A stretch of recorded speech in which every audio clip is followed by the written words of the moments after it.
সবুজে সবুজে ঘাসগুলো দেখতে এত ভাল লাগতেছে, কিন্তু জায়গাটা যতবার দেখি ততবারই মনের ভিতরে দোলমে মুচড়ে যাচ্ছে।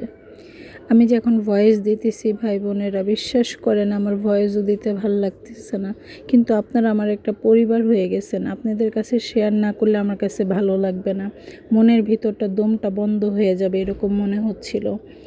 আসসালামু আলাইকুম, সবার কি অবস্থা, সবাই কেমন আছেন?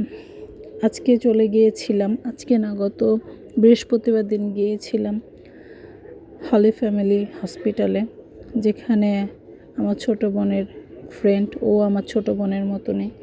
ওরা একসাথে পড়াশোনা করেছে, একসাথে বড় হয়েছে, একসাথে চলাফেরা করেছে। হয়তো বা সুবাদে সবার সাথে সবার আলাদা ডিস্টেন্স হয়ে গেছে। পাখিটা শুয়ে আছে, ও আমার একটা ছোট বোনের মতো। ওর ওটা অ্যাক্সিডেন্টে চলে গেছে আমাদের সবাইকে ছেড়ে। পাখিটা যখন বিদায় নিল, সবাই এক ঝাঁক হয়ে পাখিটাকে আবার বিদায় দেওয়ার জন্য দেখেন গেটে দাঁড়ায় আছে। সবাই ওর জন্য দোয়া করবেন।